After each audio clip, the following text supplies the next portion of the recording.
kubera ko uwo mwana wahavukiye niwe waje kuvamo perezida Paul Kagame, perezida wa Repubulika y'u Rwanda. Paul Kagame yavukiye hafi y'umujyi wa Ruhango mu ntara y'Amajyepfo, mu cyahoze ari komine Tambwe, yari imwe mu zari zigize perefegitura ya Gitarama. Icyo gihe avuka hari tariki ya 23 Ukwakira mu mwaka w'1957, bivuze ko kuri uyu wa gatanu tariki ya 23 Ukwakira muri 2020 yizihiza isabukuru y'amavuko y'imyaka 63. Inzu y'ibitabo twifurije isabukuru nziza His Excellence Paul Kagame.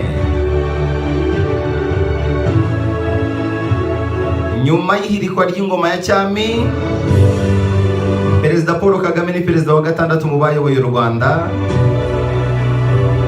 His Excellence Paul Kagame rero ni mwene Deogratias Rutagambwa na Asteria Rutagambwa, bari batuye Itambwe ya Gitarama mbere yo guhungira hanze y'igihugu.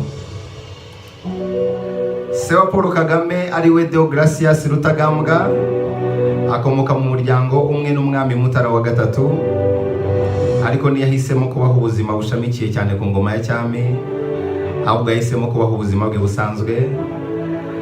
Asteria Rutagambwa, nyina wa Paul Kagame, akomoka mu muryango w'umugabekazi wa nyuma u Rwanda rwagize mbere y'uko ingoma ya cyami icyura igihe. Uwo nguwo akaba ari Rosalia Gicanda. Paul Kagame niwe muhererezi mu muryango wabo, akaba avukana n'abandi bana 5 bakuru kuri we, nawe wa gatandatu. Uyu munsi rero mu ijambo ryahindura ubuzima nifuje kugaruka ku magambo yavuzwe na His Excellence Paul Kagame. Amwe mu magambo yagiye avuga yahinduye benshi, nawe wumva inzu y'ibitabo yahindura ubuzima bwawe.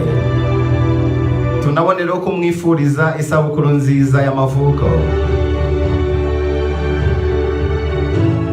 His Excellence Paul Kagame yaravuze ngo kora cyane ku buryo wumva ububabare, kora cyane ku buryo wumva imvune, kubera ko ubukene buraryana kurushaho. Ubukene buraryana kurusha imvune ziva mu gukora. Yaranavuze ngo ubukene ni umuturanyi mubi, nta wifuza kubana nawe, nta muntu wakwifuza kubana n'umuturanyi mubi. His Excellence Paul Kagame yaravuze ngo twakoze amahitamo 3: gukorera hamwe, kudahunga inshingano, no gutekereza binini. Yigeze kuvuga ngo wararuciye urarumira igihe abarenganaga bari bakeneye ubutabera. Aranavuga ngo amateka ya Afurika yanditswe n'abandi, dukeneye kwimenyera ibibazo byacu tukabishakira ibisubizo, tukandika amateka yacu nk'Abanyafurika. Yaravuze ngo nakuriye mu buhungiro muri Uganda ndetse nahabaye imyaka irenga 30, ariko ibyo nibyo byangize uwo ndiwe ubu ngubu. Yaravuze ngo guhohotera igitsina gore ntabwo ari indangagaciro z'Abanyafurika. Ntitwakwirengagiza uburenganzira bw'abagore mu gihe Abanyarwanda hejuru ya 52% ari abagore. Yaranavuze ngo nagombaga kurwana mfite icyo ndwanirira, nashakaga gufata ejo hazaza heza mu ntoki zanjye, nkanareka igikorwa kibi nakorera ushaka kungirira nabi. Ibi byose nanyuzemo nibyo byangize uwo ndiwe ubu ngubu. Yavuze ijambo rikomeye ngo tega amatwi cyane umuntu ugira byinshi akugayaho kurusha uko wayatega umuntu ugusingiza gusa. Yaranavuze ngo amahirwe ntabwo aza ku rugi rw'umuntu ngo akomange, ahubwo abantu nibo bakwiye kujya ku muryango w'amahirwe bagakomanga. Yakingura ukayasuhuza, yarangiza akakubwira ati urashaka iki? Amahirwe rero ukayabwira icyo ushaka, ukayabyaza umusaruro. Yaravuze ngo hari ubundi bwoko bw'ubutegetsi dufite, ubutegetsi bwo kuba abanyakuri, kuba dukosotse, no kuba twanga akarengane. Ubwo n'ubundi bwoko bw'ubutegetsi dufite kandi tugomba gusigasira. yaravuze ngo niyo twaba tudakunze inkunga turayikeneye. Uburyo bwiza bwo kuyikoresha ni ukudakenera nyinshi. Yaranavuze ngo mushobora kujya mu mashuri mukavanamo impamyabushobozi zikomeye, ariko hari ikindi kintu kibategereje. Icyo ni ikiri mu mitwe yanyu. Ntihakagire umuntu n'umwe utekereza ko koroherana no kuba twaraciye mu bibazo bikomeye bigatuma tworoherana muri byinshi, ibi ntabwo bivuze ko ari intege nke dufite cyangwa se kugurisha ibyacu. His Excellency Paul Kagame yaravuze ngo ubworoherane ntibivuze ko tugomba kuyoborwa nk'inka. Ntabwo turi inka, ahubwo turazorora. Yaranavuze ngo kwibohora kwa mbere ni ukwibohora agasuzuguro. Kwibohora ntabwo ari igikorwa gitangira none ngo gisozwe ejo, ni imyifatire iyobora ibyo dukora byose.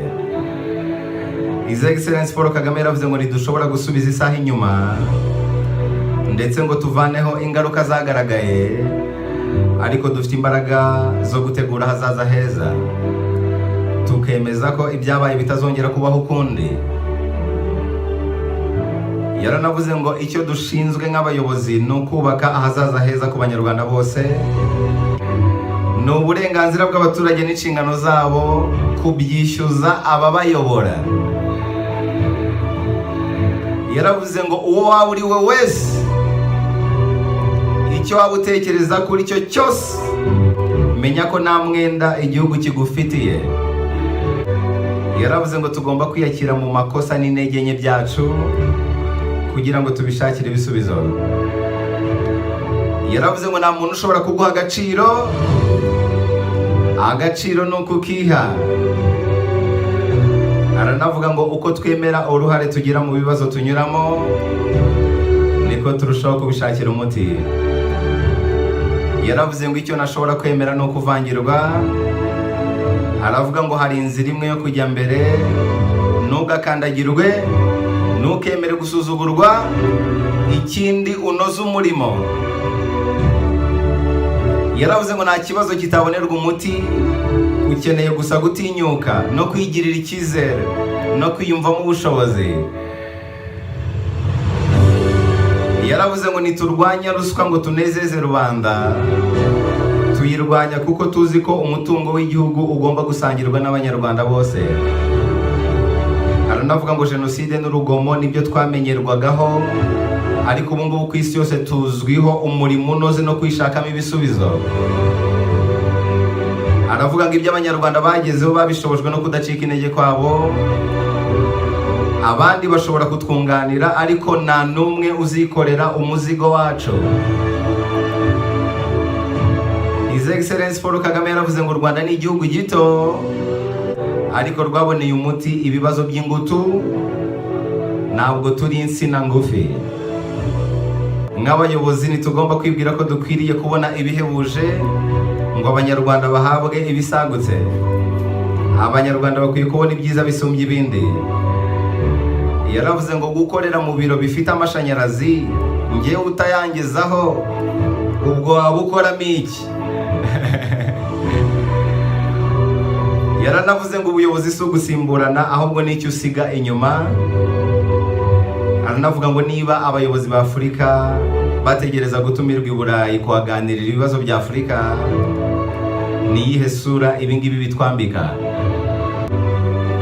His Excellency Paul Kagame yaravuze ngo abavuga bazavuga, ariko inshingano yanjye no guha abanyarwanda umutekano. Inshingano yanjye no guha abanyarwanda iterambere n'amahirwe asumbyeho.